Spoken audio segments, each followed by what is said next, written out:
Hi guys! Today, let's do a first impression review nitong Kylie Lip Kits. Etong isang box, it's worth 2,500 pesos.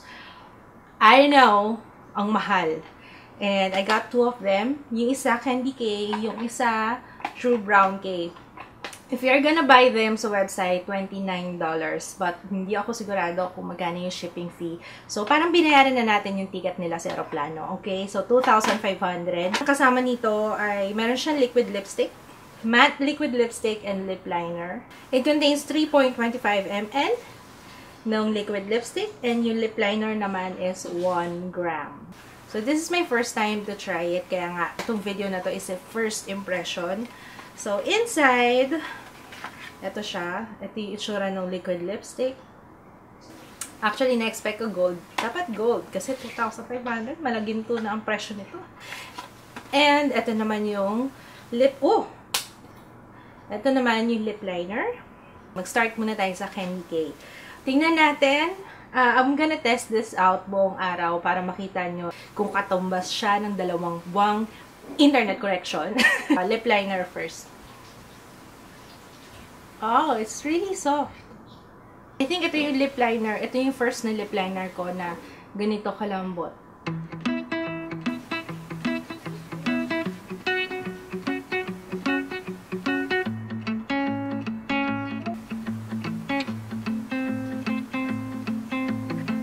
Wala siyang amoy. Ang masasabi ko lang dun sa lip liner, it's really soft and madali siyang i-apply. Walang tugging whatsoever. So, let's move on dun sa liquid lipstick. Ooh! Actually nga, unang napansin ko nung inopen ko siya eh. Ang bango-bango. Amoy vanilla na amoy chocolate.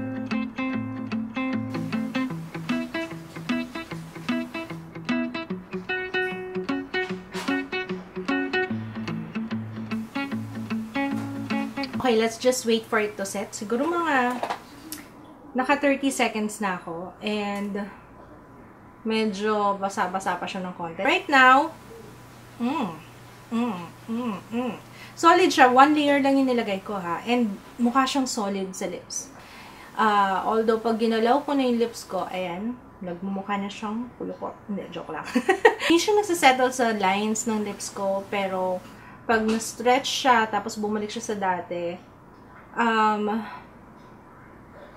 parang crack. But it looks good. It looks good. Ang ganda ng pagka-nude nito. I like it. And, kahit sa totoong buhay, on camera, parang hindi siya masyadong maganda. Pero sa totoong buhay, maganda siyang tingnan. And parang nag-ano yung lips ko. Parang nagmukhang fuller yung lips ko. Siguro yung sa kasi nilagpasan ko ng konti yung lip liner. Kaya nagmukhang fuller yung aking lips. And I like it. Maganda. Siguro mga 1.5 minuto doon siya nag-set. And, yeah. Tingnan nyo up close. May removal. Gagamitin ko lang yung aking Biore wipes. Makeup remover wipes. Yes, madali naman siya tanggalin. Pero try natin yung ordinary na wipes. Ito hindi to makeup remover. Ordinary wet wipes.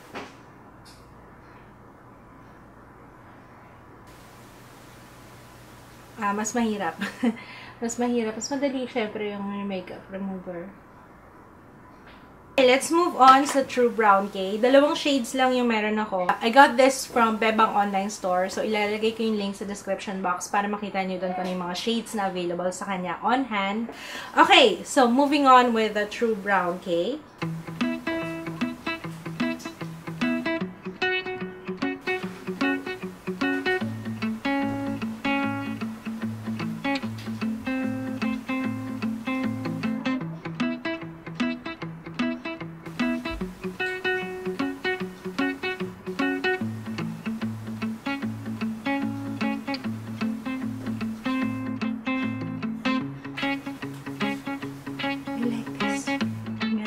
Na-expect ko parang, sabi ko, ayokong itong suotin ko, pero parang maganda siya. Kaso parang hindi siya pang normal na tao. Pang ordinaryong tao dito sa Pilipinas. Siguro normal lang yung lips, yung teeth ko parang, kapag dark yung lipstick, nagaganyan talaga yung ngipin. Parang kung kumain ng Ano yung kinakain mong Pusit. bubble gum? Yung pusit! Yun! Ang ganda ng pagkaka-apply. And so far, sa lahat ng liquid lipstick, ito hindi dahil sa presyo niya. So far, sa lahat ng liquid lipstick na nasubukan ko, I think this is the best. Hindi siya thick, hindi rin siya thin. Walang tacky feeling sa kanya. Really comfortable. Transfer proof. Hindi mo na kailangan pang doblehin yung layer para lang makuha mo yung totoong color niya. May dryness ako sa lips dito sa loob, pero hindi naman niya na-emphasize. So, ibig sabihin, okay siya for dry lips. Sa ngayon, I like it. Ito na lang susuotin ko. Dapat yung Candy K yung susuotin ko. Pero I think this one is okay lang daw. 10:09 a.m. and I will be wearing this all day. It's now 2:44 p.m. Actually, nag-retouch na ako kanina kasi kumain kami sa Rax. Kumain ako ng fried chicken at saka yung ribs. Kaya nabura yung sa loob. Pero nang after kong mag-touch up, parang it looks good as new. Kagaya nung itsura niya nung una kong in-apply. Right now, ayan. Akala ko kanina, pag tinignan ko ng malayuan, parang, ay, okay pa yung lips ko. Pero up close, tingnan nyo. Meron nang nag-bleed. Look! I don't know what happened. Hindi ko alam kung ano nangyari dito sa part na to. 2,500. I don't know. Ubrahin ko na siya. At yung Candy K naman yung isusuot ko. Almost pud-pud na siya kagad. Pero ang soft naman niya kasi. Siguro masyado lang mabigat yung kamay ko. Pero eto lip liner pa lang siya. So this is Candy K. You know what? Ito ang mas wearable talaga. Alam niyo, para siyang Colourpop. But the difference is, this one is thicker. Pero kahit thicker siya, hindi siya ganon kabigat sa lips. Yung Colourpop kasi, sometimes, kailangan kong i-double layer para lang makuha ko yung color na gusto ko. Tsaka para matanggal yung areas na uneven. But this one, isang swipe lang, even kagad. At tsaka kuhang-kuha mo na yung kulay. So, I think yun yung difference nila with the Colourpop. I will be updating you later. Last update na mamayang gabi to check kung ano nang itsura niya sa lips ko para makita niyo yung dalawang shades kung ano ang pagkakaiba nila. 6:08 p.m. Gusto ko na mag-final update kasi sobrang lagkit, ang init-init. Gusto ko na maligo. Pero yung lipstick na suot ko ngayon, this Candy K, still looks good. It's been 4 hours, okay pa rin siya sa lips ko. Parang walang nangyari kahit na inom ako ng inom ng tubig dahil nga mainit. Although up close, tingnan niyo yung itsura. Dito na yung itsura niya. But okay pa rin, diba? 4 na oras. Final thoughts. Medyo ibang level siya. Kasi mapapansin niyo talaga, isang layer pa lang, kahit konti lang yung ilagay mo, nakukuha ko kagad yung color niya talaga. With that being said, a little goes a long way. Hindi mo kailangan magpatong-patong ng layer para lang makuha mo yung gusto mong kulay. Although medyo matagal siyang mag-set based sa mga nagamit ko na liquid lipsticks, itong Kylie Lip Kit, medyo thick yung consistency niya. So, matagal siya before mag-set. But, it's okay. Para sa akin, okay lang yung consistency na yun kasi solid yung kulay niya. Isang swipe, kuha kagad yung pigment, kuha kagad yung kulay. Pagdating sa longevity, parang wala naman siyang difference with the most liquid lipsticks that I've tried. After mo kumain, especially if kinain mo is mamantika, talagang matatanggal siya. Pero sa akin, okay lang yon. I don't mind touching up, especially after eating. Etong mga lip liner, it's really good. Kasi soft siya, walang tugging sa lips. Liquid lipsticks itself, mabango. I love applying it. Kaya nga okay lang sa akin mag-re-apply eh. Kasi naaamoy ko ulit yung liquid lipstick. Hindi naman siya nagte-transfer. But, yun nga, pag kumain ka, expect mo na magta-transfer siya. For example, kung uminom kayo ng tubig, magta-transfer siya sa baso. Kapag kumakain ka, ganon. Kasi syempre nilalagyan na ng oil yung lips. This is not available sa mall, okay? Online lang siya available. Okay naman sa akin tong Kylie Lip Kit. For 2,500, I know mahal siya masyado, pero you get a quality na liquid lipstick. Although, longevity-wise, talagang parang like normal liquid lipsticks lang din. I would say, ito yung pinaka-the best so far na nasubukan kong liquid lipstick. Pero, I'm not saying na justifiable yung 2,500. Parang, yeah, mahal.